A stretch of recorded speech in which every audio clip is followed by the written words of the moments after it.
Welcome back to Seasoned Professional. I'm your host, Hannah Octavia. Today I'm excited to introduce a guest who proudly embraces his role as a disruptor, someone who isn't afraid to tell it like it is. Growing up in the vibrant city of Brighton, he reflects on the culture that shaped his childhood and how he found his calling in basketball. His journey led him to cross paths with 2019 NBA championship head coach Nick Nurse, and he shares eye-opening stories about life with professional athletes and the treatment of rookies. But his impact doesn't stop there. Our guest is now making waves as a business owner and founder of Melanin and BARCO, creating meaningful change for the Black community. This conversation was enlightening, offering deep insights into the Black experience and the power of unapologetic leadership. Before we dive in, I want to provide a trigger warning for our listeners. This episode contains discussion of depression and suicide. Take care while listening. Please join me in welcoming Bud Johnston. So, without further ado, I'd like to welcome to the podcast Bud Johnston. Thank you so much for taking the time out of your day. We really appreciate you being here today. Thank you for having me. Of course. So the first thing we kind of do on our podcast is we look at a childhood photo of yourself. So now that I think about it, your phone's over there, isn't it? It is. It is over there. That's okay. We'll do a little... Perfect. So let's see this beautiful childhood photo of yourself. Okay. Gorgeous. So tell me, this was obviously a school picture, yes? I think so. I think so. Do you know roughly how old you were in this I think photo? maybe 5 or 6. 5 or 6? Yeah, judging by the haircut. You look very sweet. So 5 or 6, we have this really cute picture of yourself. Do you have any specific memories around that time that you'd like to share? Yeah, I mean, it's just the embodiment of being a free child, I guess, was that age was sort of, no worries. You know, you're just hanging out, going to the park. I lived in central Brighton, and the area that I grew up in with my family it had a very, very good community. So there's lots of children our age, and the park there was a couple of parks, but there was one park in particular that was really close to us. So this was at a time when it was okay for kids to go to the park by themselves, you know. So, you know, I've got kids now. No chance could you do that now. No. And it's not to say that some of those challenges weren't around, but we're hyper aware of them now and vigilant. But it was quite carefree, you know. So it was a nice time. So looking back at that carefree time of your childhood, did you have any specific career dreams or aspirations at that young age? Absolutely none. No? None at all. There was nothing that I locked eyes on and was like, oh, I want to do that. Not one bit. I was an active child, so anything that was physical, sporty was fun. But there was no kind of idea in my head that there was a way to turn that into a career or anything like that. So I had absolutely no idea or thought process about what the future looked like. I was just living in the moment, having fun, which is something I think we're missing now in how we speak, educate, and interact with children. There's always this, what we're doing next. But it was very much just be in the moment. And were you an only child? Did you have siblings? No. No. So I have an older sister who's 2 or 3 years older. And then I have another brother who's 6 years younger than me. Okay.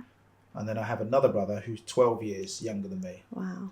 So, of course, at this age of 5 or 6, it was just me and my sister. And then one of my brothers came along.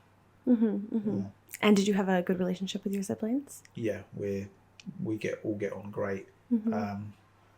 We're all into different things, but we get on great, and we're quite a close-knit family. Yeah, I think in the grand scheme of things, we're all still local. So to go and see one another isn't more than a 30-minute drive. And we're fortunate our parents are still around. So we, you know, this just past weekend, for example, was all the family at my parents' house. So, and we have a great time. You know, it's nice. That's really special because a lot of people don't. have that. It is really special. And what did your parents do? Or still do if they still work? No. So they retired. Long time ago, yeah. So 4 children. That was a lot for both parents, but particularly for my mum. That was, a full-time and some role to look after 4 children of, those different age gaps as well. Did you appreciate it at the time, or are you just on palm reflection with your own kids? You got no comparison to, understand what this means. It's just, this is your life. Normal life to you, right? Yeah. So my mum would work nights. Okay. In nursing homes. And my dad worked in a language school as a principal of a language school. Cool. So it's very much, Dad would be up early, gone to work. We'd go to school, come back. Mum would often, at times, still be asleep because she'd work 8 till 8 in the evening till the morning. So it was this kind of crossover period. So we had this, for a number of years, we had this kind of window between after school and when Dad got home, where we could do what the fuck we wanted. There was oh my goodness. There was some. Can I swear? Yeah. Yeah, there was some. There was some things we probably shouldn't have done, and there was, lots of stuff we wouldn't have got away with if there was an adult there to tell us not to. But anyway, no one died. That's good. Yeah. Thank goodness. So you had these parents that were obviously very hardworking. You had this great relationship with your siblings. Did your parents ever pressure you to kind of leave that carefree mentality and just kind of sort out what you want to do with your life? Yeah, I'd say without knowing. They're a product of their parenting, right? So there's that traditional mentality of you've got to do good in school, whatever the hell that means, right? And we can talk about education in school and what I don't agree with about that system and process. But there was always this, you need to do well in school, you need to concentrate in school, you need to get good results in school, otherwise you can't do X, Y, and Z. So there was that kind of pressure. I wasn't the most studious child. Or it's probably an understatement. Like I gave 0 shits about school, not interested. So there was a little bit of pressure about you need to focus in order to be able to progress. But again, coming back to what I said to you before, even at that age when you are starting to think about future, I still had I have no idea now, like where and what it is that I finally want to do and be. And that would just be who I am. That is the I think that's quite reassuring though, because you're always reinventing yourself and you don't have to, like, you're never striving for a certain point that you have to get to be like, yep, I've got it. You're just always, do you think that's soothing or do you think it's not? Well, for me, it's not about, I don't want to be defined by a title or a career or any type of status. I want to be defined by the values that I bring, that I live and breathe by. So that doesn't really pair well with traditional systems of career, education, and climbing some corporate ladder. It's just, I'm not interested in it. And of course, as the world evolves, more possibilities are created. So why would I pigeonhole myself to something that limits me to be able to do other things? I want to be able to do many things, but most importantly, I want to be able to make sure that I retain and live by what I believe in. And there isn't a career for that, right? That's just being genuine, I think, and being authentic. That's more important to me than anything else. And looking back at your childhood, were there specific values that you think were very poignant in your childhood home? Yeah, my parents are quite strict, like in the grand schemes, but they're also quite relaxed. So there was this dichotomy of like traditional values of respecting your elders, as well as meal times, eating together as a family. Those types of kind of traditional values were very much concrete. Yeah. But there was a level of flexibility and independence with your interests and hobbies and what you liked and didn't like. And because my parents were, we're talking from a lens of Brighton. My parents were different to what you would typically see around. So there was a level of be different, be what you want to be. So there came some sort of creative license with that to explore lots of different things. And how do you mean that your parents were different? In what sense were they different? So my mum is South Sudanese. Okay. So she's born and raised in South Sudan, and met my dad whilst he was working there. My dad's a Yorkshireman that ended up at university down here and ended up staying. So however it formulated, they ended up settling here in Brighton after some time. So those values that my dad has as somebody from up north who's kind of a post-World War II child with growing up with rations and different types of situations that children of that era would have had to become accustomed to post World War II. And then my mum coming from South Sudan, which has had and continues to have numerous challenges. There's a lens there that is different to what you see from typical parents in Brighton, and I'm stereotyping here, but kind of middle class, affluent parents in Brighton, they don't know nothing about, other than going on holiday and doing a bit of travelling. Like they haven't seen some things in the nicest possible sense. So there was a lens there from my parents that was, you need to appreciate that and be thankful for that, because if we go to South Sudan, there's kids that've got no clothes on their back, they've got no food. So there's always a lens of putting things in perspective that I think some of the people around me didn't quite understand, and that's obviously stayed within me to this day, which is difficult for a child, because when you're a child, it's all about your peer group and how you fit in and compare. And it's only as you get a bit older that you realise actually that's a bit of a superpower to not have those wants and wishes. And do you think that, given that your parents were perhaps a little bit different in the community, do you think that impacted you at all? Do you think you had the perception that they were different at a young age? Or do you think it's just upon reflection? Oh no, definitely impacts. So visually, you're always gonna, you can't hide from the visual. And then just kind of like cultural differences as well. So for example, like my mum's family are huge. She has 9 sisters, 2 brothers. Oh my gosh. So you talk to like your friends about that and they're like, what? No, you're lying, because they just can't imagine and conceptualize the type of situations that are in other parts of the world where having a large family is very, very normal. So yeah, there would always be things that highlight you as being different. Always. From I didn't go and get my hair cut in the same place as all my friends. Like there's a million different things that are, they just kind of show you that you're different. And it's something that you now see as positive, but back then, was it? Yeah, I mean, talking personally for me, it's a double-edged sword, right? So there's positives in it because you carve out your individuality, but then there's negatives in it that you're isolated and you're alone, and there's that sense of belonging and other bits and pieces. You get thicker skinned as you get older.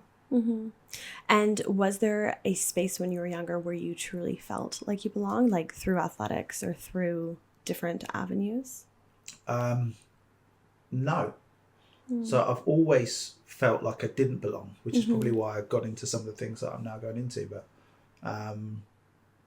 never say there was a time where I was like, this is where I truly belong. There were times as in my later teens where I was like, I think I found my crew, I found my people, but certainly before then, no, there was never a time where I was like, this is for me.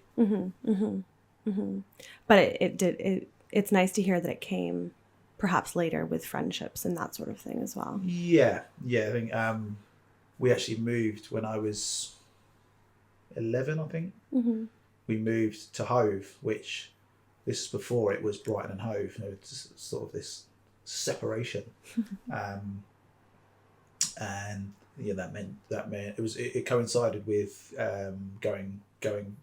starting high school. So there's all sorts of change, but referencing this time growing up with a park and a community, I then integrated with a different park and a different community and different children, and found a bit more multiculturalism in that area as well, which was really pleasing to me to find more like-minded people, should we say.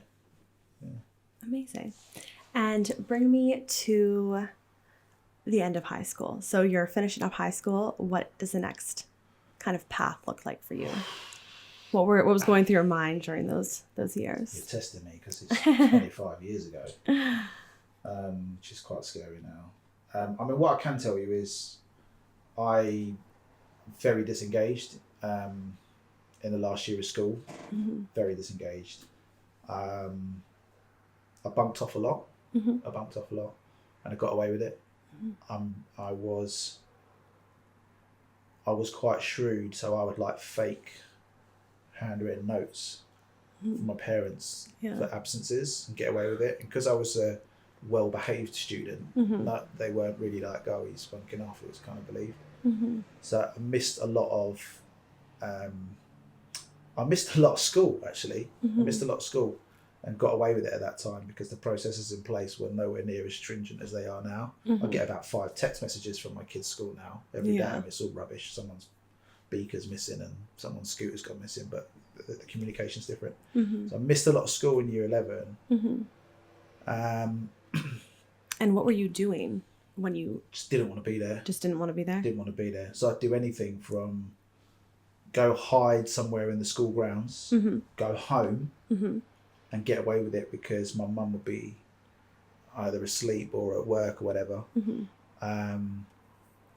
Or go and play basket. I'd do all sorts just to not be there. So coming to the end of school, when you're doing your GCSEs, actually the school wouldn't sit me for a couple of GCSEs because they said you'd missed too many.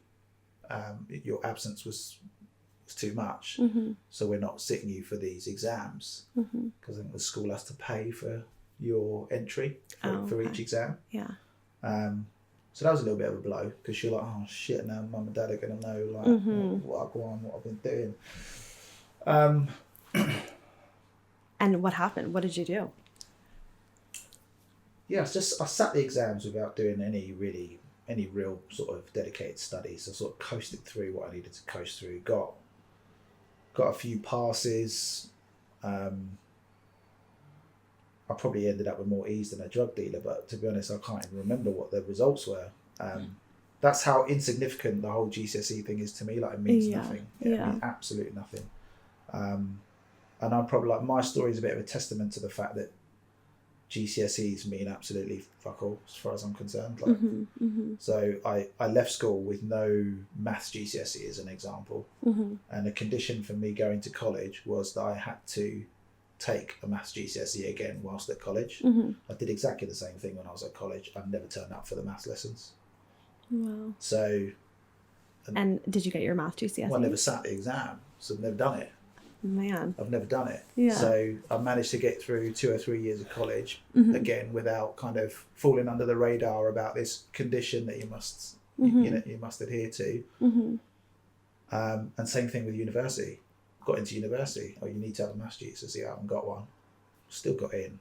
Yeah. So it's not like I'm recommending that because maths is a great skill to have, but it was a subject that I particularly struggled with, didn't like. Yeah. And fell under the radar. And actually this kind of narrative that you must have these core GCSEs is rubbish, because for the last 10 years in my corporate role I've been managing a budget of £500,000 every year. Well, what maths GCSE, like just yeah. And at that age, I left school at 15. At that age, to understand what you would need certain qualifications for isn't, you're just not mature enough to understand any of it. Like, I didn't know what I wanted to do. So, and I didn't know what opportunities might come up where I might need them.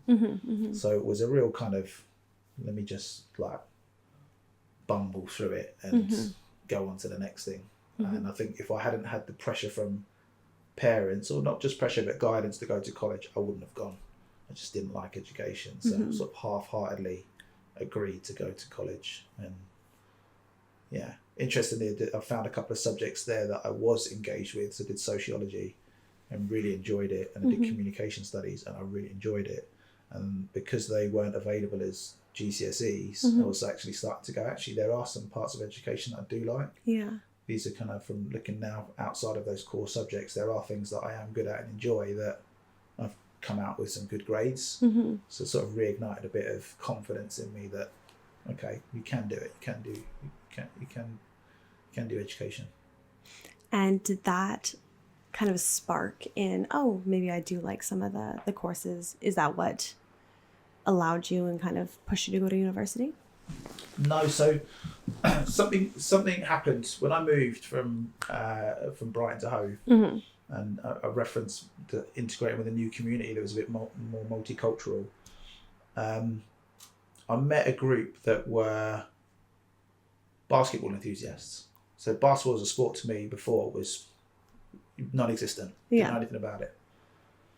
So I'm now seeing, and they were all a little bit older than me. So I've now found a group of friends who are a little bit older than me, and love basketball. And of course, this is before this is at the turning point of the internet. This is so to be able to research these things was tricky. So I sort of found this love for this sport based on seeing some older kids who really enjoyed it, and I got so hyper focused on basketball. It became this thing that I just wanted to do every day. I'd dribble a ball all the way to school, all the way home. You'd have to surgically remove this basketball from me. I love that. So I got good. Good because I did it a lot. And in college, I was 17, walking through Brighton, and this man stopped me, American man, and he said, I think he said something like, "Do you know who I am?" And I was, a cocky 17-year-old. I was like, "No, do you know who I am?" or something like that. And long story short, he turned out to be the new coach for the Brighton Bears basketball team, which at the time was, a pretty significant basketball team in the UK, and starting to make some noise in Europe as well. And he said, I'll come down and watch you play at the seafront. So he did. Came down and watched me play. Long story short, he said, I want you to come and play for Brighton Bears. So this is a professional men's team, and there was probably 1 or 2 English players on the team. The rest were all Americans that would come over straight from college or playing in other professional teams. So I did that. And I think that was one of the reasons that supported my entry to college, because they were like, we need to get this guy in because he's playing for the professional basketball team. It's going to look really good for the college profile. So sort of part scholarship type thing. So I ended up playing for Brighton Bears and having a schedule that was agreed with the college where I could train during the daytime with the team and take my studies in and around it. So I sort of had some special... they kind of made some special arrangements for me, if you like. I think I played on that. I used that to my advantage. And then from playing for Brighton Bears for one season and then joining again the next season, other opportunities started to come my way. So there was a team in Nottingham that had just started, and they'd asked me in the summer to come up and play. So I went up for a visit, and I was actually keen, but my mum and dad were like, you can't go to Nottingham by yourself. What are you thinking? But then the following year, when the opportunity came up again, I was like, I'm playing for this team in Brighton. I'm 18 years old, 17, 18, 19 years old. I'm barely playing because I'm the youngest. I was skinny as a rake. I had a long way to go, right? But this team wants me to come and play for them in Nottingham, and they're going to put me in accommodation, they're going to pay me, and I'm going to play. I want to go there. So I went. So I left the team in Brighton, I went. And my parents were like, it would be great if you continue your studies and go to university. And I was like, So again, I sort of fumbled my way through a year's college whilst playing basketball at Nottingham, and then got into university. I still don't really know how I got in, but I got into university. Again, probably leveraged the basketball as a way to get in. But that was my focus. Was playing basketball. Like it was my job. It was my career. I was playing basketball, and I just happened to go to university at the same time. So I did that for 2 years at Nottingham, and after I finished my second year at university, it was evident that I was failing because I just wasn't turning up. Wasn't turning up to lectures and seminars and doing the work. Probably too much to juggle.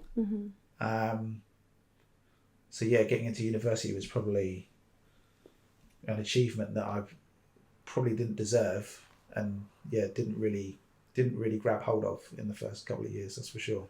Are you proud of the fact that you got into university? Not massively. No. I again chose a course that I did sport and exercise science as a course, and after those 2 years, I was like, I fucking hate it. This is rubbish. I don't care how the muscle attaches to the bone. Like, I'm not interested. My interest was more in kind of the commercial and management and that side of sports. So yeah, long story short, I stopped going after 2 years, and I had an opportunity to go to Iceland. Wow. So I had an agent. I had a basketball agent, and he found me a couple of jobs. One was in Spain, one was in Iceland, one was in Denmark, and Iceland was the best paying, and it was also kind of the most unique place to go. Yeah. And my thought process was like, I can play for the top league in Iceland or play for the lowest league in Spain. Spain has the weather. Yeah. Iceland, I just kind of reasoned with it and thought, you know what? I'll never get an opportunity to go and live in Iceland. I can go to Spain anytime. Like, it's UK's #1 holiday destination. Like, you can just pop over. Yeah, right? Yeah. There's nothing too unique about it. So I took the Iceland opportunity. So in August, they flew me out, and they actually flew me out for a 2-week trial. And then if it was successful, I would stay, which is a really horrible place to be, because you take stuff and you're like, how much do you take? Well, this is it as well. Yeah. So I took what I could, 2-week trial, all good, signed a contract, and I'm in Iceland, in the middle of nowhere, like literally in the middle of nowhere. Yeah. The team I played for was in a town called Thorlokshorfen. It was a small fishing village about an hour outside of the capital, Reykjavik. And there's nothing there really. There's nothing there but a fantastic community of people. So I remember, like, I needed to get the rest of my stuff over, and I sent for it to be shipped over. It took about 5 weeks to get to me. Oh my God. Thank God you got the part. Yeah, it took ages to get to me. Oh my goodness. But that was interesting. So I was there for a season, and it was, massive eye-opener, different experience, quite isolating. So I lived with one of the other professional players on the team, who was from San Antonio, Texas. And we got on great. He was a few years older than me, and he'd been there for a couple of years already. So he had a different level of experience. But yeah, it was an experience for sure. And do you remember how much you got paid back then? Yeah, 1,200 euros per month. Okay, that's pretty good.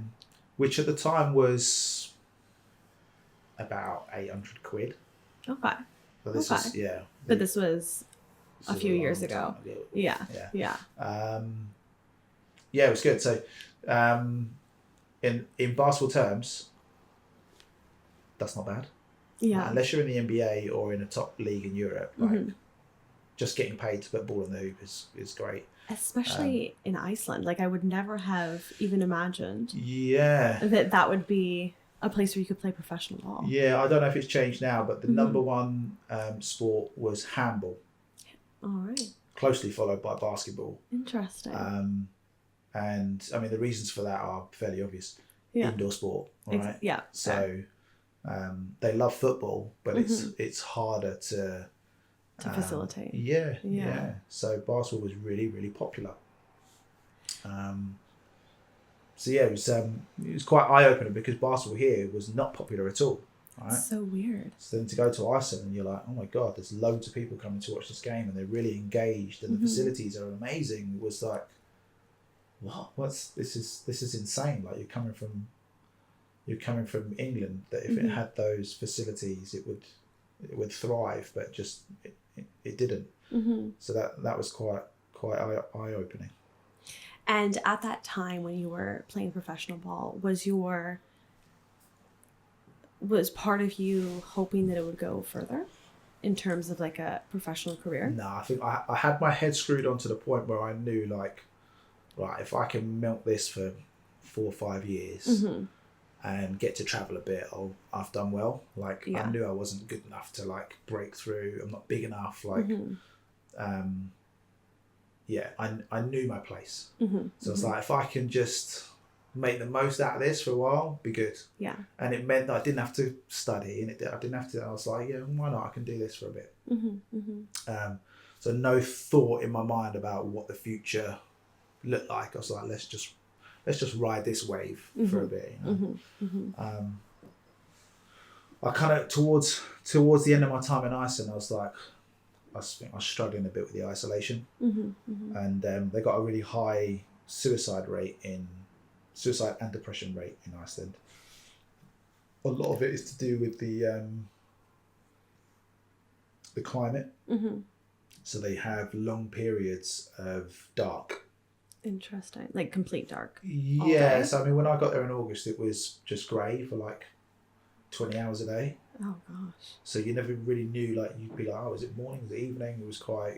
It throws you off a little bit. Yeah. So kind of the lack of vitamin D and all the other things they say are contributions towards the higher rate in depression and suicide. I think they also have an issue with alcohol as well. Okay. So when I was there, for example, you could only buy alcohol between Monday and Friday, 12 till 5. Interesting. From liquor stores. Okay.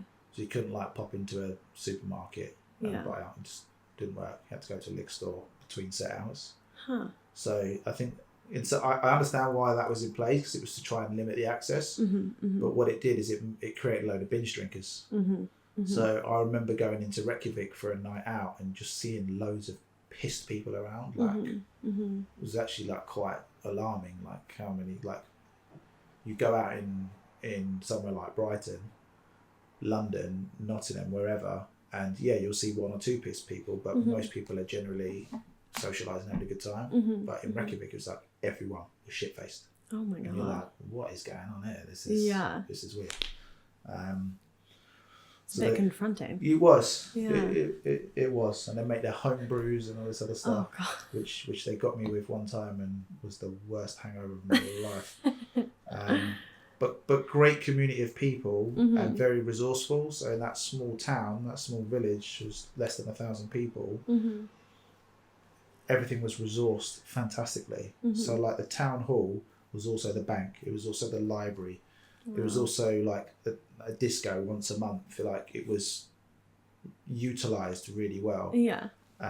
The school as well, for example, would do more than just educate the kids. Like in the evening, it was hosting different classes and all sorts of different things. And the people. So, the number one trade there is fishing. But people would do multiple things. They'd take on multiple roles. So there's a real sense of community there, everyone helping each other, that was quite nice to see as well, coming from a city or cities, and especially places like Nottingham or London, and Brighton to some extent, where everyone's busy and doing their own thing. They're not really interested in helping you or looking out for you. Everyone's kind of going in their own directions. But over there, it was very much like a big family, which was nice.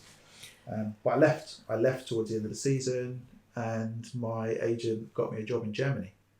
So again, I was kind of like, I'm not sure about Germany. Was that the right place for me to go? Probably had a few misconceptions about the Germans based on what you get taught in school, which is all rubbish. And Germany was awesome.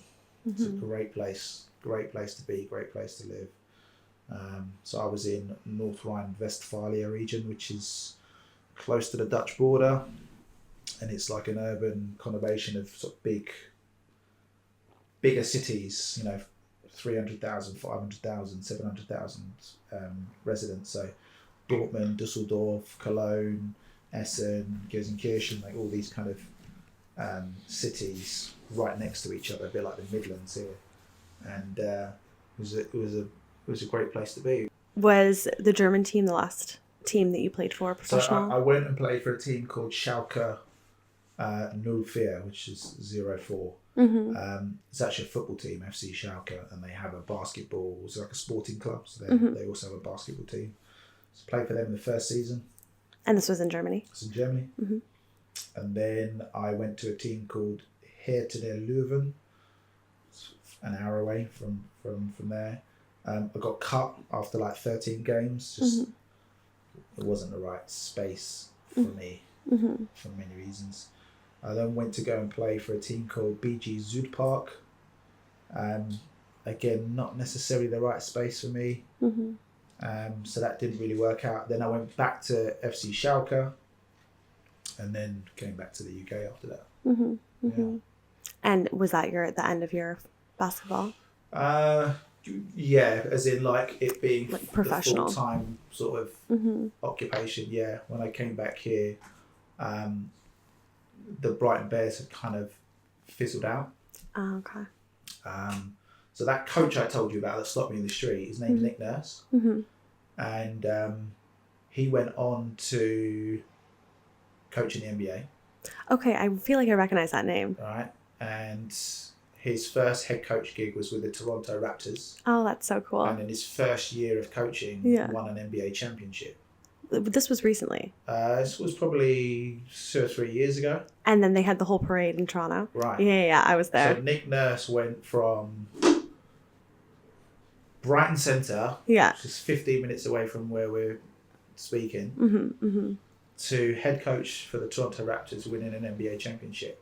Wow. So his journey's fascinating, but it shows you how like the basketball community, like there's just 6 degrees of separation all the time, and sometimes less. So to have him as my coach was quite influential because he was an amazing coach, but he was quite an aggressive character in the sense that I think he knew where he was trying to get to, and no one was going to fucking stop him. So worrying or caring about little old Bud Johnston was not part of his journey. Do you know what I mean? So it's not to say like he did anything terrible, but he certainly wasn't like an influential figure that I should look up to in any way, shape or form. And unfortunately, a lot of the players on that team were not role models. Nice enough guys, but in hindsight, shit role models. Really shit role models. And I learned something from that experience that took me a while to understand about how I would give back in basketball. And I'm wondering, you said that the people on your team at that time weren't exactly role models. Do you think that you were a role model to other people at that time? No. So, I mean, again, I was the youngest on the team back in Brighton Bears Day. So I'm looking up to everyone like almost a bit starstruck. Like, these amazing basketball players and blah, blah, blah, blah, blah. And yeah, they wouldn't, none of them were great role models. Like, I wonder if they just wanted to get to the next thing. If they were always in search of something more. Yeah, in fact, no. There was one or two who kind of tried to sort of be like the Big Brother type role model, but not fully. And then the rest of them were just not good role models. Like, and I can't really speak for them. I don't know what experiences led them to be that way, but they weren't. So I think when I was older. When I was their age and there was younger people on my team, I took some of those bad values with me and wasn't as soft as I could or should have been to some of the younger players. But those I had some bad values that I'd learned from them that I think it took me a couple of years to get rid of them and try to be a better kind of role model and leader for some of the people on my team. Yeah.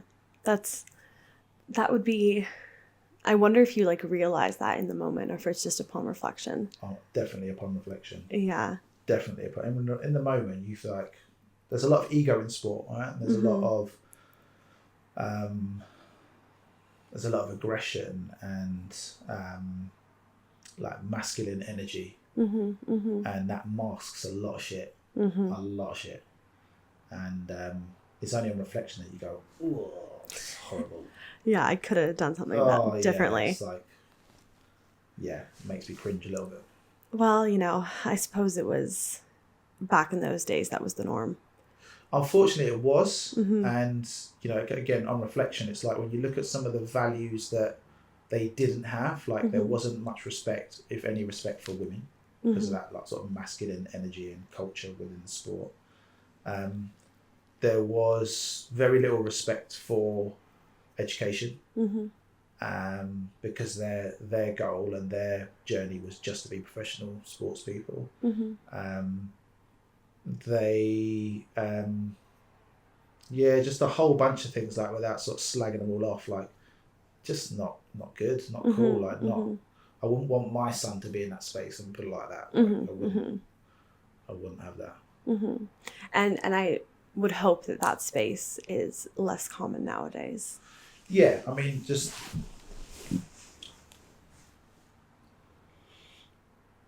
so I played basketball for the Brighton Bears that are re-emerging 2 years ago, and I was the eldest on the team by far. But the culture amongst that group of players is so different to what I was used to or what I'd seen before. It's very, like, basketball wasn't the only thing in their lives. Yeah. Whereas for me at that age it was. So and kind of sitting up from an external point of view was quite interesting to just see how they do it, and I was very chill about it, like yeah, cool, do your thing, whatever, blah blah blah, trying to help them and showing them some things, but there was definitely no sense of like, this is what they want to do for the rest of their lives, it's just a hobby. And that, I think that means it's come a long way where the reference points are not, this needs to be everything. Which is good. Yeah, definitely. Which is good. You finished up university. Where did you go after that? So I had a job after I finished university working for LA Fitness. Oh, they have that over here. They did. They did, okay. I don't know if they still have one. Selling memberships. Okay. All right. And it's all sale. So I quickly sort of fell out of love with that. So I was like, fuck it, I'm going to go back to Germany. So, just packed up and drove over to Germany, and the plan was to teach English, but things didn't work out. So I was like, nah, I can't be here. So came back and had a moment where I was like, right, I need to actually figure out what I'm going to do. And that was when I started to play for Worthing Thunder, and moved in with a friend of mine and got a job doing social media, which wasn't a thing back then. I was gonna say, what kind of social media? Right, it was literally Facebook and Twitter. Oh my gosh. So doing social media for a publications business in international, but had a base in Crawley and London. So I was hiking up there every day on the train, which I hated. Being in office attire, which as you can imagine, I've been in shorts and t-shirts all my life, and now I'm having to wear office attire and sit at a screen all day, and I hated it. And I was like, at that stage and at that era of like 2009, 2010, like mental health wasn't a thing, like no one was talking about it. I was definitely depressed because I'm like, what's happened? Like, how am I behind a desk every day earning shit money and having to take a train for an hour and a half each journey every day, doing something I have zero interest in. And I struggled with it for I did it for 2 years and I struggled with it. I hated it. I absolutely hated it.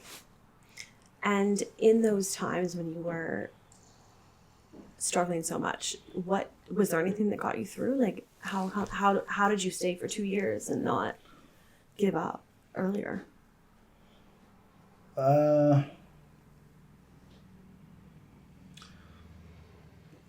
There's no other option. So I'm kind of missing out.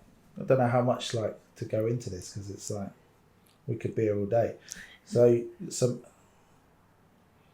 from the age of about 17, 18, my mum has suffered with addiction.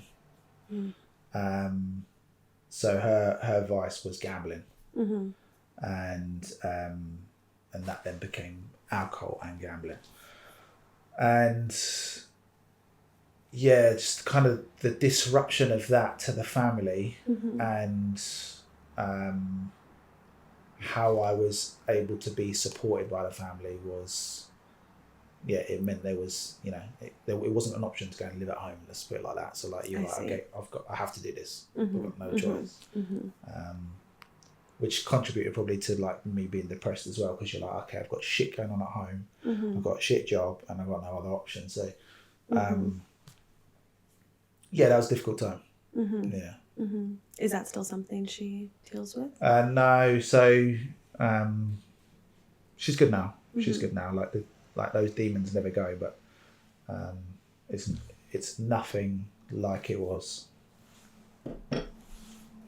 3 times. No, it was just 2, but you gotta do it the third time. Is that the thing? Is it 3? It's 3, isn't it? Okay. Oh, trust me, I know. No, she's better now. That's good to hear. Yeah, that's good to hear. But I can imagine. I don't have experience with that, but I can imagine that would be just an added weight on a time when you already weren't enjoying what you were doing. It's just an added thing to make your outlook less positive.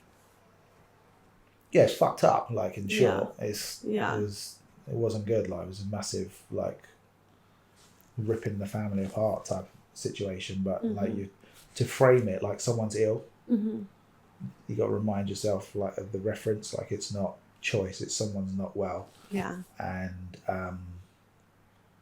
the decisions and acts that those people make when they're not well. It's very hard to keep them in that frame of they're not well. And some of the things were pretty horrific. And you talk about those formative years, not just for me but my younger siblings as well. There was a lot of responsibility, I would say, indirectly placed on me to be responsible for my younger brothers in the absence of mum, which is, I think that contributed to it just being a difficult time. Did you ever have to financially support them? No, not like that. More emotional and that sort of thing? Yeah. Yeah. Physically looking after and emotionally supporting them and looking after them in that sense. And not financially, other than giving them a couple of quid or whatever, but nothing. They didn't have anything there to pay for. They were in school. So it was more about having someone stable around. So that was difficult. I can imagine it would be. Sometimes I find it difficult to respond to people in scenarios like this. I think it's difficult as a host. I'm still trying to establish my interview skills, and I think when someone reveals something that's perhaps difficult from their past, it's hard to know what to say. Yeah, I appreciate that. It's to open up on that subject is a whole day's worth of talking. you can't like dip into it, you know. And it seems to drain you even just now. Yeah, it's a lot. There's a lot of baggage Yeah. with it, so it's not, you know, you kind of you package it up and tuck it away. Yeah, but to unpack that is a lot. Yeah. So we'll continue to move on. Sorry. We'll continue moving on. Yeah. I'm not opposed to talking about it, but just it will dominate the rest of this. It will be gone. Oh goodness, and we want to focus on you. So Yeah. I appreciate you sharing that, and if it comes up again, we'll deal with it. But if not, we can keep going. And hopefully it'll be interesting, like, because obviously people will have a lot of difficult things to share about their life, and I think it'll just be a learning curve for myself to like know how to respond in each scenario. Yeah, like everyone has or has been through or is going through adversity, right, in whatever format that may be. And there's a couple of things. One is it's difficult for the listener to shape the impact of that adversity, because they're going to compare it to the closest thing that they know, right? So, you know, oh, your mother was an addict, a gambling addict. Well, my mum was a crack addict. Like, that quickly puts things in perspective, and it's like, you see where I'm coming from? And then the impact it has on the individual varies massively, and not knowing the impacts, like, it's like you're sort of opening a door and looking in, and then you might be, oh, I close the door, or you might, once you open it, you can't not, like, and it's like, so it's everyone's different in that sense, aren't they? So it will be a learning curve each time, is what I'm trying to say, I think. I think you're very right. And so you're working at this job. You've been there for 2 years. Do you then quit? What do you do next? So what did I do? So my brother-in-law, my sister's husband, they weren't married at the time, but he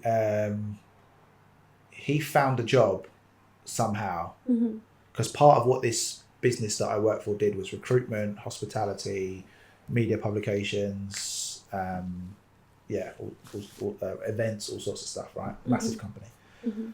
And someone sent him a job to see if he was interested in it, which was working for the local football club here at Brighton Hove Albion. And he was like, my brother-in-law has no interest in football. Like, his sports are more like skateboarding and surfing, right? So he was like, you should have a look at that. So he showed it to me, and I was like, yeah, that's up my street. So I applied for it, had the interview, got the job, fucking over the moon. It was like a lottery ticket I'd won. It was best thing that could have happened to me at the time, and it coincided with when I met my wife. So it was all sorts of like, this is brilliant. This is an opportunity to like change things and move forward. And I was very much at that time in my life, I still am, but I was very keen that time on The Secret. The Secret. The Secret. What's The Secret?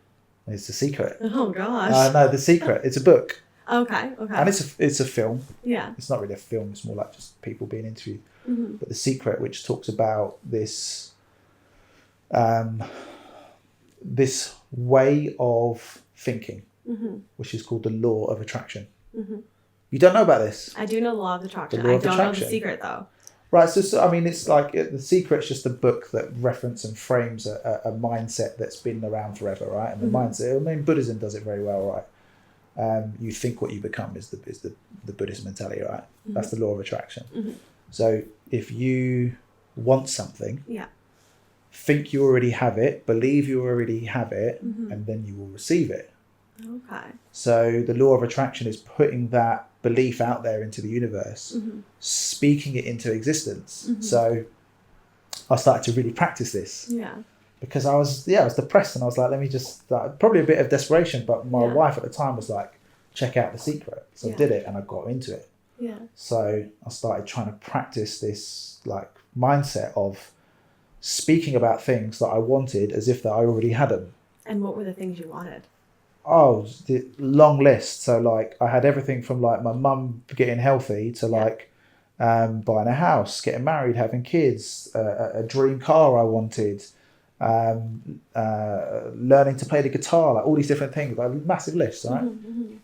And all very selfish things, but like nothing like becoming a millionaire or anything like that. Yeah. And start speaking about these things, and they started happening. They started happening. What was the first one that happened?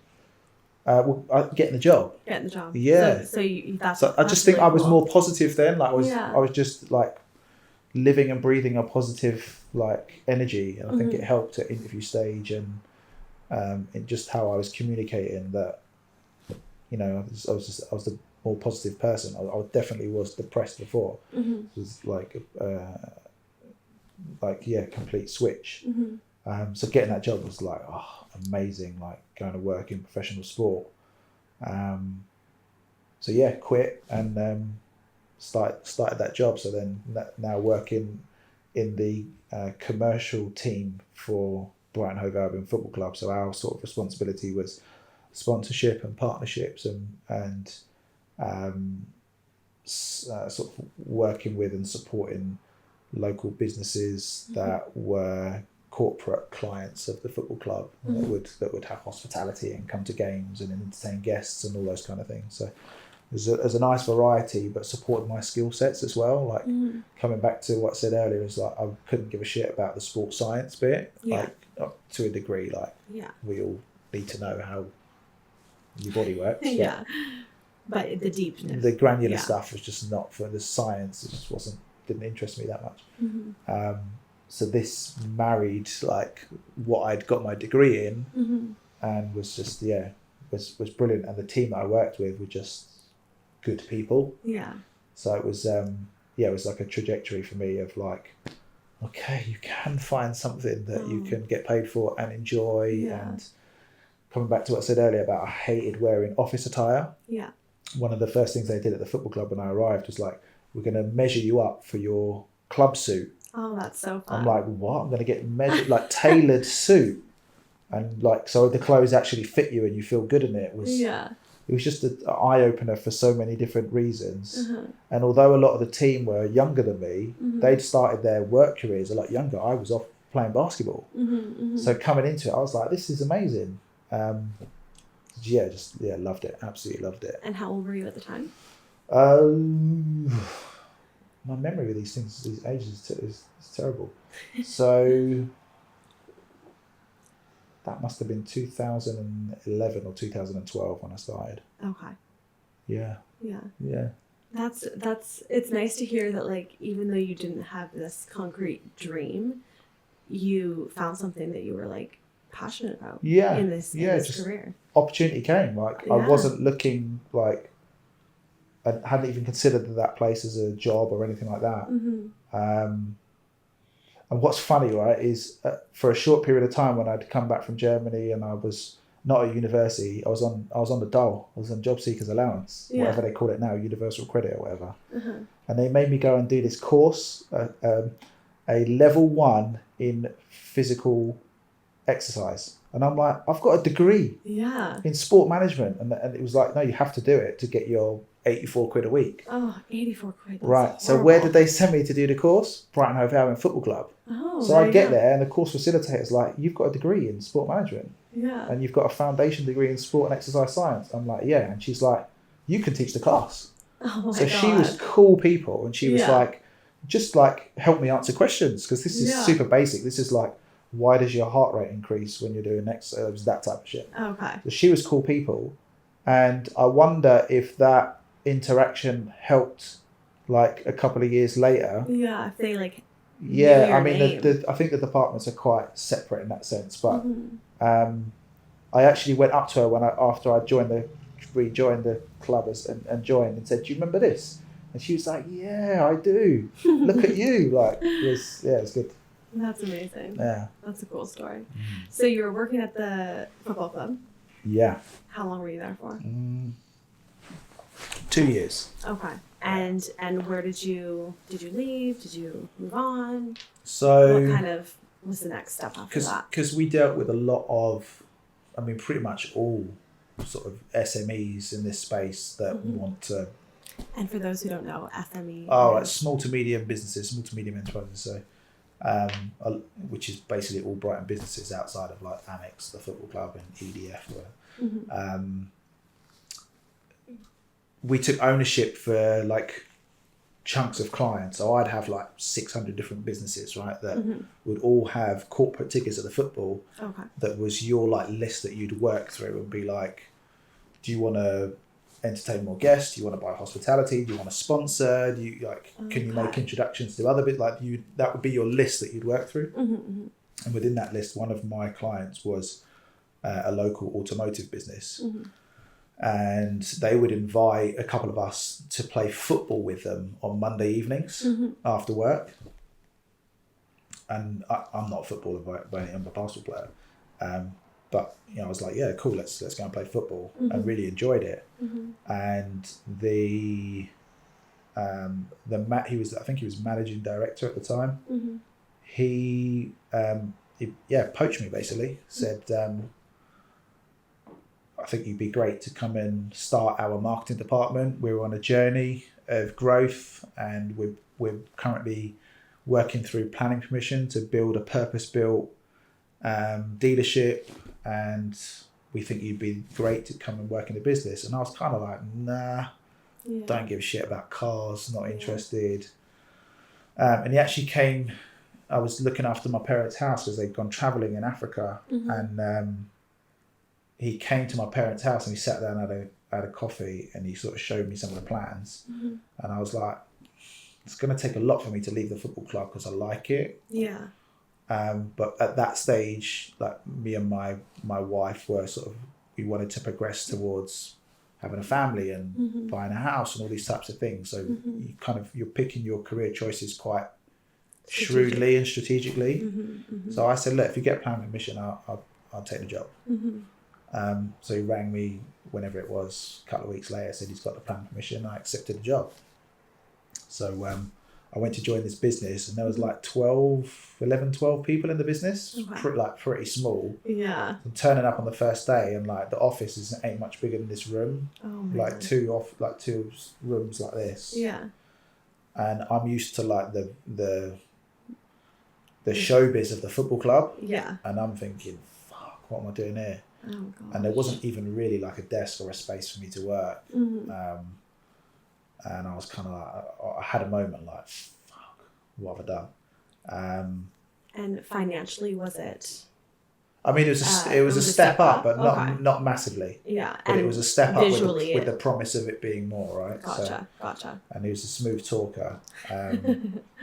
So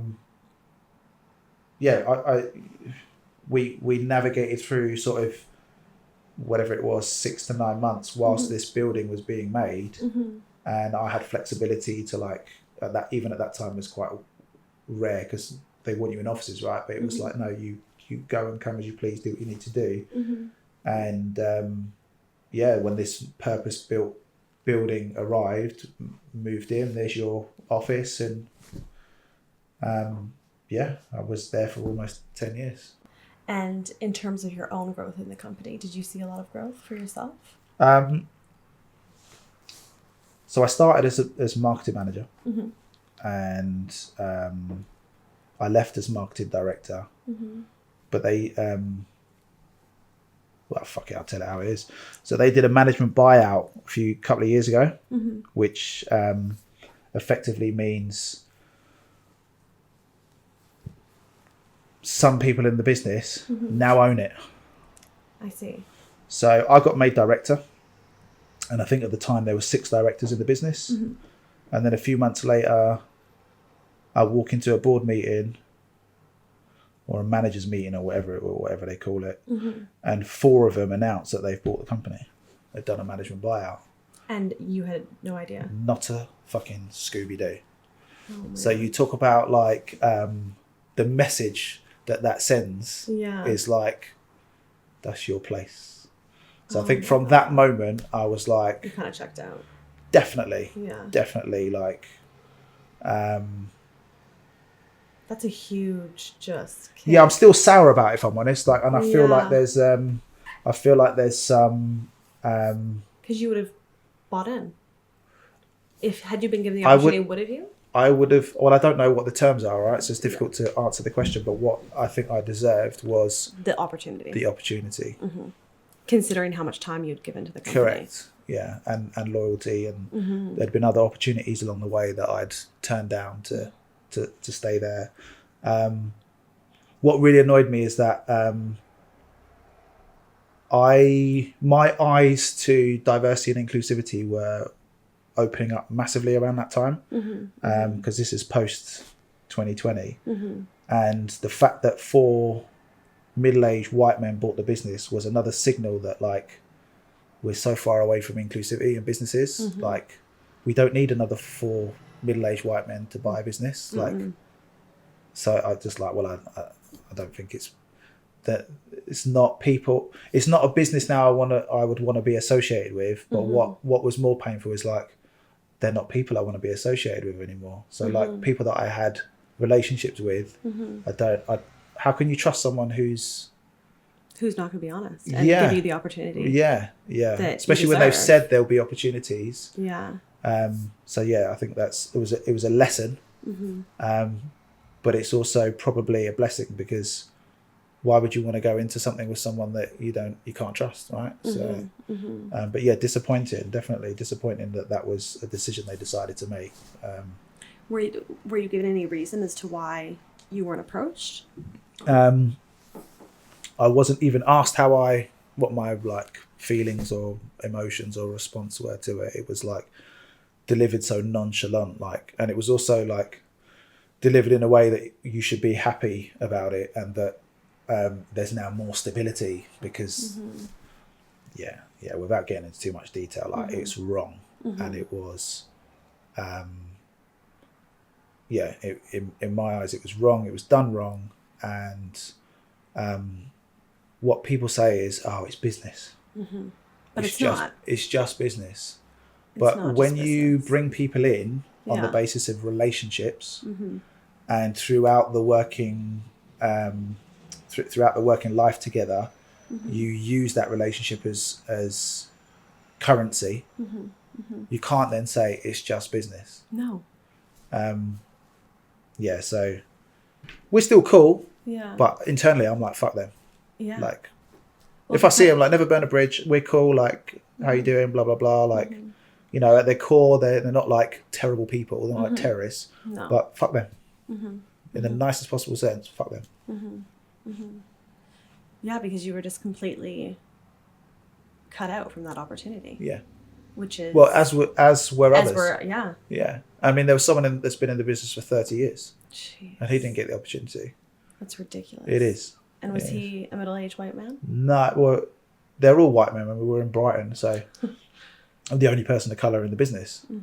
But he was probably older. Yeah, he was in the 60s. Yeah. So it seems like there were probably a lot of things at play at this company. To be honest, I think greed's probably the biggest reason. And a misconception that I don't know. But there's that thing there's a thing in my head that goes, if I was white, I'd probably be in there. That's a thing in my head. Maybe that's something I have to overcome, but that's kind of what history and my experiences in business have told me, is that that's the reason why. Because it's not based on the merit and quality of work that I've delivered. That's 100% sure. That's a really tough thing to walk with. Yeah. Like I'm past it now, and it's fuel and motivation to what I'm doing now. But it's interesting that you brought it up, because you don't often get a space to kind of speak about it, because it's like this. Oh, you can't really point the finger at them and this, that, and the other. And I'm kind of like, I feel I'm sort of turning into a bit of a disruptor in like the business space. I'm like, fuck that. I'll tell how it is. It's the truth. Why can't I say how I felt about it? Why have I got to pretend that it's cool? It's not cool. It's fucked up. And even you saying that part of your mind is like, it's because I'm black. that's not pointing a finger. That's just sharing how you feel. Yeah. Well, in the same way, right? Had there been 7 directors and one of them was a woman and she didn't get it, I'm pretty sure she would have felt like, is it because I'm a woman? You know? I've had experiences like that. Right. So, I think that's a natural reaction to have. Like, what is it that's different about me that you felt wasn't good enough? But anyway.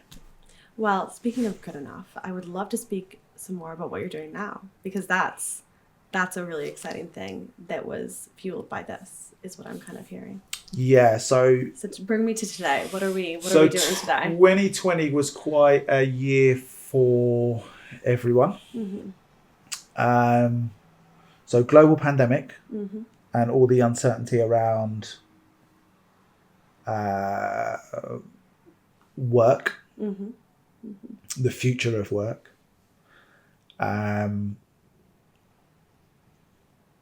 And a lot of divide, right? So 2020, it's like, we're all really started, I think, for me, it all really started with the Brexit voting, in or out. And you're like, oh my God, what the fuck's just happened? And it's such a topic of conversation. You have to hear people's opinion, and some people's opinions you're hearing, you're like, oh my God, I didn't realise you're such a prick. It was really like eye-opening, right? Or so uneducated, how foolish of you to think that. And then all of these themes of like empire and colonization start coming out in some of the narratives that you're hearing, and you're like, oh, this is horrible. This is really, this is horrible for a black British person to have to endure and listen to. And then the pandemic, and then George Floyd and Black Lives Matter, and the response to Black Lives Matter. And I was like, I remember being at home and like the videos going round, and I'm like, yeah, it's fucked up. And my wife's like, is that it? And I'm like, what do you mean, is that it? And then I remember like certain people I know, like white people I know, being like, how terrible is that? And I'm thinking, where the fuck have you been? Like, it had become normal to me to see that, right? Those types of videos and those types of situations of police brutality or just that overt like racism was normalized to me. Like, as a man of colour, that was normal. So I'm looking at that going, yeah, it's fucked up. But saw that 2 weeks ago. Yeah. And then I started to really kind of get gripped by this reaction, this global reaction to it. And I'm thinking, wow, there's like this viral moment of realization of the racism that black people face. Because when we talk about racism, it's not shaped about, it's not, when we talk about racism, it's not like the racism that black people face. It's racism in all its formats. So whether you're a white person getting racism, an Asian person, a Jewish person, whatever race you are, it's racism, right? But actually, the group that has it the hardest when it comes to racism is black people, because of the visual identifier, right? So you can be racist to a Eastern European in England, but only when you realise they're Eastern European, because when you look at them, they look like you, and you go, there's no issue, right? So it's very much based on the visual for black people, and there's no sort of defining terms or understanding about that experience from the black lens. There is from the Jewish lens, right? It's called anti-Semitism. Like, it's even got its like own sanctions within policy and law. Like, if you're anti-Semitic, what happens? You get cancelled, right? But if you're racist to a black person, what happens? Pretty much nothing. So it kind of opened my eyes to like this disparity in how racism towards black people is just kind of swept under the carpet. So I kind of got quite charged up and emotional about it, and was like, what do I do? So I was one of the people that organised a march in Brighton during the kind of days and weeks after George Floyd, and I was quite impacted by people's response, both positive and negative, right? And I had a lot of incidents with individuals who I had respect for, and and again, we're in the corporate space, who revealed their racism. And that was horrible to listen to and to see and watch. So just had to sort of cut ties with quite a few people that were more concerned about,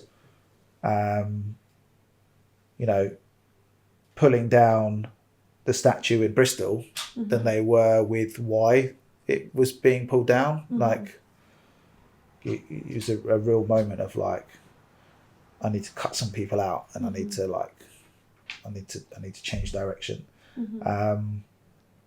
And I had been, for the year previous to that, trying to start a carnival in Brighton.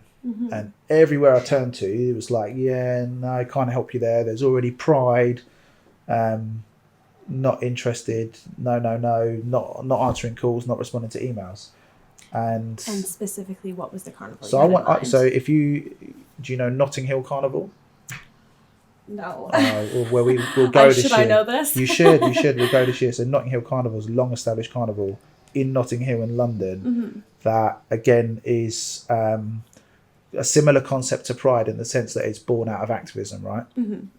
And it's a celebration of West Indian Caribbean culture. So it's bringing a West Indian Caribbean carnival to the streets of London. That's and it's so cool. It's like, it's over 1 million people, and it's a big deal. That's right? really cool. So I go most years. I've been going for a long time. I go with my family, go with friends, and I really enjoy it because I get to bask and soak in black culture in like no other way that I can do in the UK. And it's quite therapeutic, and it's just a great time. And I was like, a mini one of those in Brighton would be brilliant. It's perfect. Brighton's got that kind of reputation for acceptance and tolerance and inclusivity. Why not? And everywhere was no. After George Floyd, guess what happens? Yeah, everyone says yes. Yeah, everyone wanted to answer my phone call and respond to my emails. And I was sort of brainstorming with a friend at the time, and we were like, this needs to be more. This needs to be more than just an annual carnival. There isn't an organisation in Brighton to support black people. There isn't one. And I'm like, oh my God, I'll be 40 this year, but this is going back 4 or 5 years. There's never been an organisation in Brighton to support black people. And you're like, what? That's mad. That's mental. Yeah, considering how supportive it is. Yeah. Of all other differences. Exactly, right? And I spent, like I said, I spent 3 years living in Germany, loads of them. Wow. I spent 3 years at university in Nottingham, loads of them. That's so I'm so like, bizarre. why is Brighton so immune to its responsibility socially in this area? And I think it's because it's tainted with this, inclusive reputation based on its success and positivity around gender, sexuality, identity. But it's shit when it comes to diversity, right? So we started thinking about how this could be more than like a performative carnival, and that's when BARCO was formed. So BARCO is an acronym for Black Anti-Racism Community Organisation. And we formed a community interest company. And the first kind of 18 months, we tried to be everything. We tried to be like, if you need support because you've got something going on at work, if you need support because you need housing, if you need a solicitor, if you need a black doctor, if you all these different things and challenges that the black community here are experiencing, we tried to answer all of them and signpost them, and it was just not doable. It was exhausting and draining and emotional and just not the right thing to try and offer. The service is needed, but a bunch of volunteers trying to do that, it was not the right space. Yeah. So we regrouped and pivoted after 18 months, and we were like, I say we, there's 2 other trustees. There's 12 on the steering committee, and we've got a carnival committee of about 35 people. So we're fairly well established now. Yeah. We decided to pivot, and we were like, what have we had the most joy doing, and what has our audience had the most benefit from? And it was in the events that we deliver. So we said, let's just focus on the events. So we now run a Domino's Club, which originally was targeted at getting elders back out of the home who'd been isolated during the lockdowns and integrating with society and having something that they could enjoy together. And that's now, that just works. It's just a monthly event that works really well. We do a networking event, which is exclusive for Black people. And that's been a real hit, which is where I interviewed Omar that we were speaking about earlier. And the last one interviewed Michaela Loach. So that's been brilliant. And then we do the flagship carnival. Wow. And we do ad hoc events throughout the year, but we kind of got some staple ones. And that's been a brilliant journey to watch it grow. And it's a not-for-profit organisation, so there's challenges with all of that because that's just a difficult space to be in. But we're in year 4, and this will be our biggest year yet. Wow. Across all the metrics. Yeah. So it's been a rewarding journey, and there's more to come. The longer term plan is to establish a Pan-African Saturday school here, so Black and brown children can go to a school on a Saturday and learn about their culture, because it's not taught in schools, it's not part of the national curriculum, and build that sense of community. And so you're doing your BARCO stuff. Yes. And you've got a lot of other stuff under your belt too. you're a busy man. So as I say, that's been bubbling away. But since I left my job in March, I can dedicate more time to it with the goal of it becoming a stream of income for me, as well as taking it to the next level. So currently, is there any financial income from this? Not as a wage, no. It's all volunteer. It's all volunteer. All volunteer stuff. That's quite impressive. It's costing me money, not making me money. Oh goodness! But it's quite impressive that you've been able to get 35 plus people. Yeah, like I say, I think this year we're on the cusp of like generating bigger income that can then pay some wages. That's very and very these things take time. If we were like, I don't know, this is part of the Black experience, so like if this was a charity for sick children, like we'd be much further down the road, because how do I shape it? People are used to and accustomed to that sense of giving for those types of causes, but this one, they're like, why do we need that? And so it's a harder journey.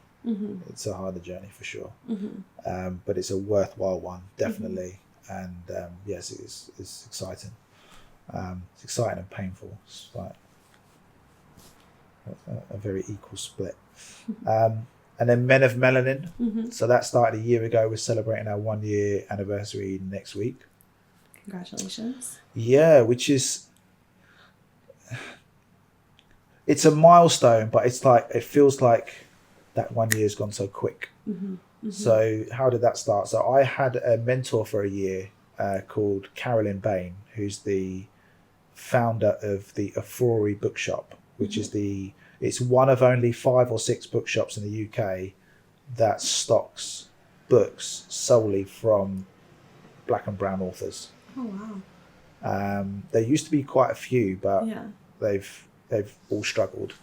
And she's doing really well. So she was my mentor for a year, and she said to me, we were talking about another group that exists in Brighton that's been around for a lot longer and is very well established, and it's called the Women of Colour Group. They got 1,500 members. They've got their own little festival they do every year. Like, it is super well organised. And Carolyn's a part of it. And she was like, why is there no Men of Colour group? And I was like, I don't know. And a couple of months later, she's asked me again, why isn't there a Men of Colour group? I'm like, It's not for me. I don't know. And then the third time, I'm like, all right, I get it, Carolyn. You know what I mean?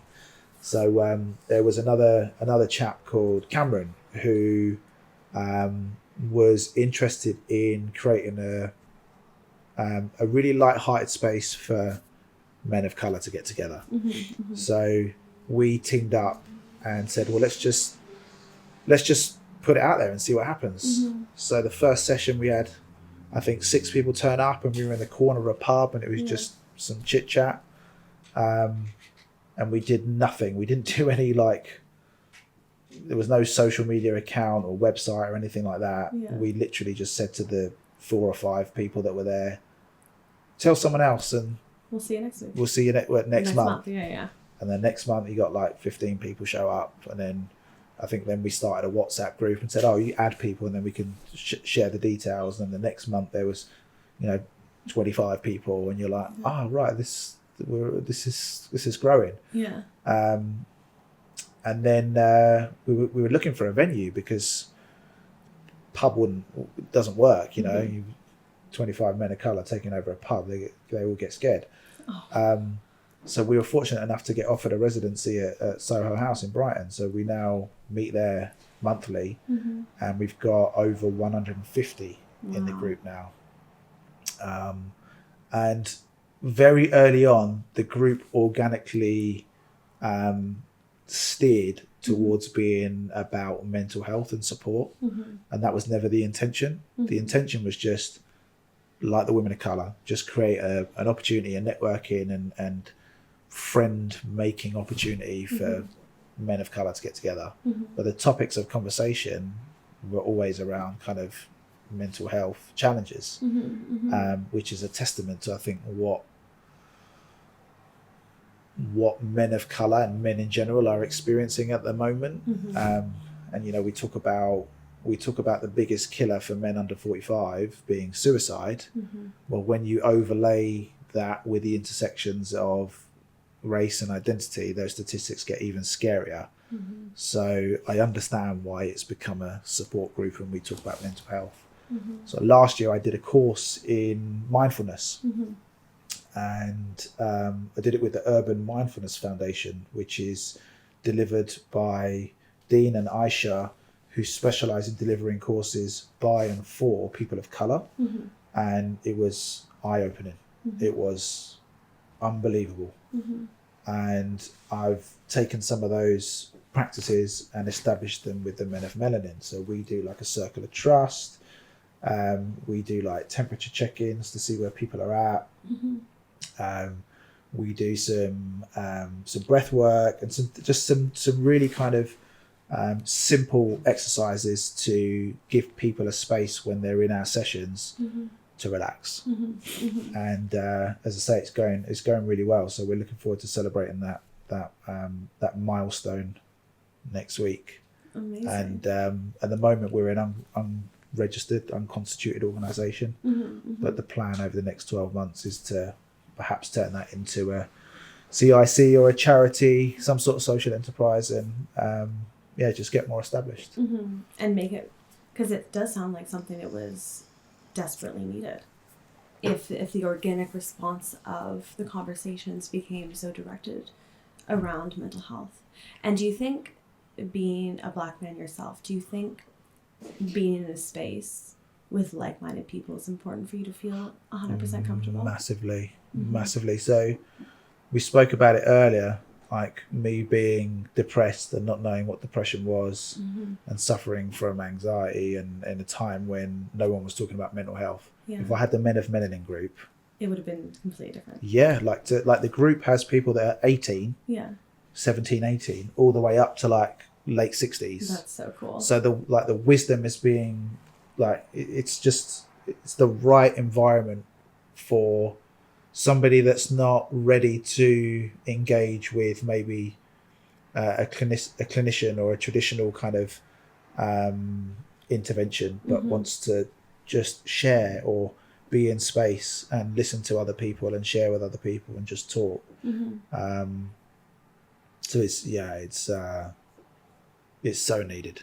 It's so needed. And what's interesting is when we have new people come every month, and the reaction to new people when they come, their reaction when they come is always fascinating. Like, we've had everything from breakdowns and tears to like overwhelming joy that there's other people like them that they didn't know were here in Brighton, to people that have lived here for 20 years and they're like, I've never seen this many black and brown people in one room, like this is amazing. Like the reactions are quite fascinating. It's definitely needed. And I can only imagine, given that this is a pretty, from what I can see, it's pretty white dominated city, Brighton, for the most part. Yeah. So it's... Do you think for some people, the Men of Melanin has been like the first place where they feel like they belong? For men, definitely. Yeah. Yeah, and like the Women of Colour group was such a good model for us to follow. And again, there's the stereotypes, right? Women are better at organising things, right? Well, you sound pretty good. And but then again, right? So, but then another stereotype is, and the stigma is, men don't talk about feelings. Yeah. Right. So you combine those two challenges. That's why the Men of Melanin or a Men of Colour group hasn't existed. But now it does. We're starting to build that traction and change the narrative around how men of colour can talk and deal with these types of challenges. Because again, if we look at some of the statistics and disparities around sectioning and schizophrenia and bipolar and all these other kind of mental health disorders, like the ratio between black and white people that are suffering from those challenges is massive. And just the way that they're treated in the healthcare system as well. Yeah, like it's a complete... I was on a call with someone today who sits on the NHS board, so I'll let them remain nameless. But they told me today that the NHS is the most racist institution they've ever come across in their life. And are they someone of colour? Yeah. Yeah. Which was... how do you respond to that? Don't need to. Like, if you look at the statistics, they speak for themselves. So let's take a statistic that's been bandied around and is well known. Black women are 5 times more likely to die during childbirth than white women in the NHS care. Why? Yeah. Like, there's no other reason for that other than they're treated differently. So by the very definition of racism, they are treated differently. So there's a long way to go in lots of different things. And I think if we continue with this narrative of talking about racism as how it affects everyone, instead of saying no, racism and how it affects black people is different to other scenarios, we'll continue to sweep things under the carpet. But what I'm very much interested in is going, no, from the lens of black people, this is what's going on, these are the statistics, that's where you need to focus, because that's where it's worse. And that's not to take away the challenge from any other marginalized group in society, but it is to say, look at the data and it tells you where you need to prioritize your efforts. And that's kind of something I'm quite passionate about speaking about and sharing with people, and just kind of making sure they understand that. Yeah, it's really inspirational. Yeah, it's for me, it's doing stuff that I care about. So this thing about values, like, I'm quite happy doing things that I care about, and at some point I know they'll turn into income in whatever way that is. I don't know, but I know if I dedicate myself to the cause with all my passion and all my value, that at some point an opportunity will come along that allows me to get rewarded for it. So and financially rewarded for it. Just very quickly, you said that you left your job in March. So how have you been financially supporting yourself? Well, so the third thing I've done is I've started a social and environmental consultancy called Boxless. Yes. So that's my opportunity and way to target the corporate sector and support them with their people and planet responsibilities. So everything from diversity, equity and inclusivity all the way through to sustainability, environmental impact, carbon measurement, recycling, like all these different types of elements. So that's kind of where my focus has been over the last few months. And that's where I see kind of the main sort of revenue streams for me moving forward as income. So that's taking a lot of my time and energy at the moment. And Boxless, it's a consultancy? Yes. So what exactly does that do? So it's exactly what it says on the tin. So you go into an organization and you're a consultant for them. You help them with the goals they want to achieve around their social and environmental responsibility. So let's take an example. Let's take an automotive business, right? So a lot of their debt's going to be in carbon measurement and reducing their carbon footprint, right, from the nature of what they do, vehicles. So the emissions part is going to be a big area for them. So how do they actively reduce their carbon footprint? How do they educate their customers and their audience about how they can reduce their carbon footprint? That would be a key place to start, right? And for many organizations, they won't have dedicated resource or expertise in the business. Their focus is profit, selling cars, right? Selling vans, selling buses, whatever it may be. So how can we support that organization with those responsibilities? That's where Boxless comes in and guides you and creates a strategy to help you achieve that. So one of my clients, for example, is a school, so performing arts school, and they've got real challenges with diversity. So the talent pipeline that comes through to the school is what they call elitist. And the elitist pipeline is all white because it's all kids that have been exposed to performing arts at a young age because their parents could afford it or have grown up in areas where performing arts was a thing. If you grew up in Moulsecoomb and Whitehawk or any other deprived area, Portslade, Milo, whatever it may be, you're probably not exposed to tap dancing and ballet, right? So who keeps coming to the school is white people. So how do we change that? So they need a strategy in place to start tackling that. So we're supporting them with a strategy to improve their diversity. So there's many different ways that organisations are looking for support, but 9 times out of 10 they just won't have resource or expertise in the business, and that's where the consultancy comes in to help them. Wow, very cool. Yeah. And my final question for today is, if you were to tell the little you that this is where you'd be, at the age of almost 40, yeah, what's some advice you'd have for them? That's difficult. Yeah. Because you figured it out. Or you're figuring it out. I think it wouldn't be an advice. It would just be kind of a statement of everything will be all right. That's comforting. Yeah, everything will be all right. I think sometimes we can put things on pedestals and put a lot of pressure around them that they're these big things, what I said to you about the GCSE, and they're not, when you get past them, you're like, yeah, actually, who gives a shit? So I think that would be it. It's like, just chill. It'll be fine. Everything will be all right. Yeah. Yeah. I think so. Well, thank you so much for coming today. Thank you.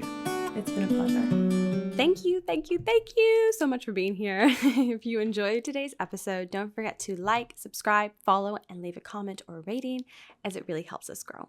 You'll find any relevant resources in the description below, including details about our guest, links to anything we mention, and our application if you'd like to be a guest on Seasoned Professional. Thank you so much from the bottom of my heart for being a part of our community, and I cannot wait to see you next week. Bye-bye. We're lost again.